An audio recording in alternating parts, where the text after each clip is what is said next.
প্রিয় দর্শক, জীবন চলে গেলেও এই 3টি জিকিরের আমল প্রতিদিন করা ছাড়বেন না।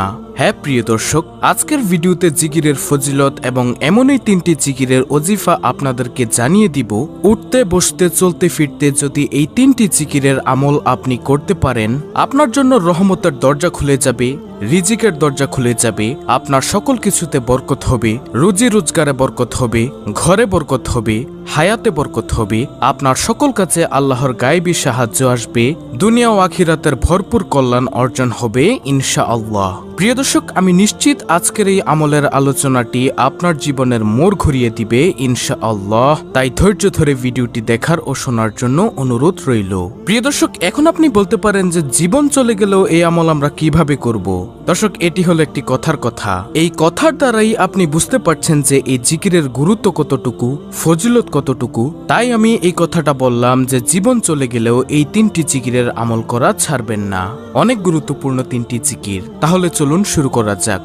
আব্দুল্লাহ ইবনে বুসর রাদিয়াল্লাহু আনহু থেকে বর্ণিত আছে, এক লোক বলল, হে আল্লাহর রাসূল সাল্লাল্লাহু আলাইহি ওয়াসাল্লাম, আমার জন্য ইসলামী শরীয়তের বিষয়াদি অতিরিক্ত হয়ে গেছে, সুতরাং আমাকে এমন একটি বিষয় জানান যা আমি মজবুতভাবে আমল করতে পারি। তখন নবীজি সাল্লাল্লাহু আলাইহি ওয়াসাল্লাম বললেন, সর্বদা তোমার জিহ্বায় যেন আল্লাহ তাআলার জিকিরের দ্বারা সিক্ত থাকে। হাদিসটি রয়েছে তিরমিজি শরীফে, হাদিস নম্বর 3375। অর্থাৎ তুমি সদা সর্বদা আল্লাহর জিকির করবে। আবার তিরমিজি শরীফের 3376 নম্বর হাদিসের বর্ণনায় আবু সাঈদ আল খুদরি রাদিয়াল্লাহু আনহু থেকে বর্ণিত আছে, রাসূলুল্লাহ সাল্লাল্লাহু আলাইহি ওয়াসাল্লামকে প্রশ্ন করা হলো, কিয়ামতের দিন আল্লাহ তাআলার নিকট বান্দাদের মধ্যে কে সর্বোত্তম হবে? নবীজি ফরমালেন, আল্লাহ তাআলার অধিক পরিমাণে জিকিরকারীগণ। সুবহানাল্লাহ। তারপরে তিরমিজি শরীফের 3337 নং হাদিসের বর্ণনায় আবু দারদা রাদিয়াল্লাহু আনহু থেকে বর্ণিত আছে, তিনি বলেন, নবী সাল্লাল্লাহু আলাইহি ওয়াসাল্লাম বলেছেন, আমি তোমাদেরকে কি তোমাদের অধিক উত্তম কাজ প্রসঙ্গে জানাবো না, যা তোমাদের মনিবের নিকট সবচাইতে পবিত্র, তোমাদের সম্মানের দিক হতে সবচেয়ে উঁচু, স্বর্ণ ও রৌপ্যের দান খয়রাত করার চেয়েও বেশি ভালো, এবং তোমাদের শত্রুর মোকাবেলায় অবতীর্ণ হয়ে তাদেরকে হত্যা করা কিংবা শহীদ হওয়া থেকে অতি অধিক উত্তম? তখন সাহাবারা বললেন, হ্যাঁ। নবীজি সাল্লাল্লাহু আলাইহি ওয়াসাল্লাম বললেন, সেটা হলো আল্লাহ তাআলার জিকির। এই হাদিসে নবী করিম সাল্লাল্লাহু আলাইহি ওয়াসাল্লাম আল্লাহর জিকিরের 5টি ফায়দা ও শ্রেষ্ঠত্ব বয়ান করেছেন। সেগুলো হলো, নম্বর 1, জিকির হলো সর্বোত্তম আমল। 2, জিকির আল্লাহর কাছে সবচাইতে পবিত্র আমল। 3, আল্লাহর জিকিরের ফলে সম্মান বৃদ্ধি পায়। 4, জিকির করা স্বর্ণরূপা দান করার চাইতেও উত্তম। 5, জিকির করা জিহাদে শহীদ হওয়ার চেয়েও ভালো। এই হাদিসের শেষে হযরত মুয়াজ ইবনে জাবাল রাদিয়াল্লাহু আনহু বলেন, আল্লাহ তাআলার শাস্তি থেকে মুক্তি পাওয়ার জন্য আল্লাহ তাআলার জিকিরের তুলনায় অগ্রগণ্য কোনো জিনিস নেই। অর্থাৎ যে যত জিকির করবে সে তত বেশি আল্লাহর আযাব গজব থেকে দূরে থাকবে। কিয়ামতের দিন অধিক জিকিরকারীগণ সবার আগেভাগে জান্নাতে অগ্রসর হয়ে যাবে। সুবহানাল্লাহ। জিকিরের ব্যাপারে সবচাইতে সুন্দর হাদিসটি হলো বুখারী শরীফের 6408 নম্বর হাদিসের বর্ণনা। আবু হুরায়রা রাদিয়াল্লাহু তাআলা আনহু থেকে বর্ণিত, তিনি বলেন, আল্লাহর একদল ফেরেশতা আছেন যারা আল্লাহর জিকিরেরত লোকদের খোঁজে পথে পথে ঘুরে বেড়ান। যখন তারা কোথাও আল্লাহর জিকিরেরত লোকদের দেখতে পান, তখন ফেরেশতারা পরস্পরকে ডাক দিয়ে বলেন, তোমরা আপন আপন কাজ করার জন্য এগিয়ে আসো। তখন তারা তাদের ডানাগুলো দিয়ে সেই লোকদের ঢেকে ফেলেন নিকটবর্তী আকাশ পর্যন্ত। তখন তাদের প্রতিপালক তাদেরকে জিজ্ঞাসা করেন, আমার বান্দারা কি বলছে?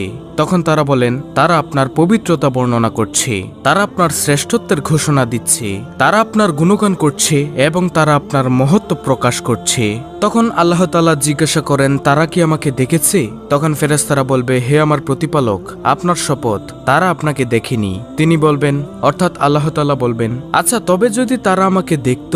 তারা বলবেন, অর্থাৎ ফেরেশতারা বলবেন, যদি তারা আপনাকে দেখত তবে তারা আরো অধিক পরিমাণে আপনার ইবাদত করত, আরো অধিক আপনার মহত্ব ঘোষণা করত, আরো অধিক পরিমাণে আপনার পবিত্রতা বর্ণনা করত। সুবহানাল্লাহ। বর্ণনাকারী বলেন, আল্লাহ তাআলা বলবেন, তারা আমার কাছে কি চায়? তারা বলবে, অর্থাৎ ফেরেশতারা বলবে, তারা আপনার কাছে জান্নাত চায়। তিনি জিজ্ঞাসা করবেন, অর্থাৎ আল্লাহ তাআলা জিজ্ঞাসা করবেন, তারা কি জান্নাত দেখেছে? ফেরেশতারা বলবেন, না। আপনার সত্তার কসম হে রব, তারা তা দেখেনি। তিনি জিজ্ঞাসা করবেন, অর্থাৎ আল্লাহ জিজ্ঞাসা করবেন, যদি তারা দেখত তবে তারা কি করত? তারা বলবে, অর্থাৎ ফেরেশতারা বলবে, যদি তারা তা দেখত তাহলে তারা জান্নাতের আরো অধিক লোভ করত, আরো বেশি চাইত এবং এর জন্য আরো বেশি বেশি আকৃষ্ট হতো। আল্লাহ তাআলা জিজ্ঞাসা করবেন, তারা কি থেকে আশ্রয় চায়? ফেরেশতাগণ বলবেন, জাহান্নাম থেকে। তিনি জিজ্ঞাসা করবেন, তারা কি জাহান্নাম দেখেছে? তারা জবাব দিবে, আল্লাহর কসম হে প্রতিপালক, তারা জাহান্নাম দেখেনি। তিনি জিজ্ঞাসা করবেন, যদি তারা তা দেখত তখন তাদের কি হতো? তারা বলবে, যদি তারা তা দেখত তাহলে তারা তা থেকে দ্রুত পালিয়ে যেত এবং একে অত্যন্ত বেশি ভয় করত। তখন আল্লাহ তাআলা বলবেন, আমি তোমাদের সাক্ষী রাখছি, আমি তাদের ক্ষমা করে দিলাম। তখন ফেরেশতাদের একজন বলবে, তাদের মধ্যে অমুক ব্যক্তি আছে যে তাদের অন্তর্ভুক্ত নয়, বরং সে অন্য কোনো প্রয়োজনে এসেছে। আল্লাহ তাআলা বলবেন, তারা এমন উপনিবেশকারী যাদের মজলিসে উপনিবেশকারী বিমুখ হয় না। সুতরাং যারা কোনো মজলিসে আসে না বরং অন্য কাজে আসে এবং মজলিসের পাশে বসে, তাদেরকেও আল্লাহ তাআলা ক্ষমা করে দিবেন। সুবহানাল্লাহ। সুতরাং যারা মসজিদে এসে দাঁড়িয়ে থাকেন, মাহফিলে এসে দাঁড়িয়ে থাকেন, তাদের উচিত যে কোনোভাবে বসে যাওয়া, তাহলে আল্লাহ তাআলা ক্ষমা করে দিবেন। আল্লাহ তাআলা সূরাতুল আহজাবের 41 থেকে 42 নং আয়াতে বলেন, হে মুমিনগণ, তোমরা আল্লাহকে অধিক পরিমাণে স্মরণ করো এবং সকাল বিকাল আল্লাহর পবিত্রতা বর্ণনা করো। সুবহানাল্লাহ। প্রিয় দর্শক, আশা করি জিকিরের ফজিলত বুঝতে পেরেছেন, জিকিরের গুরুত্বগুলো বুঝতে পেরেছেন। এখন হলো মূল আলোচনা, কোন সেই জিকির যে জিকিরগুলোতে আছে দুজাহানের খাজানা। কোন জিকিরগুলো করবেন? সর্বপ্রথম জিকিরটি হলো নম্বর 1, তিরমিজি শরীফের 3590 নং হাদিসের বর্ণনা।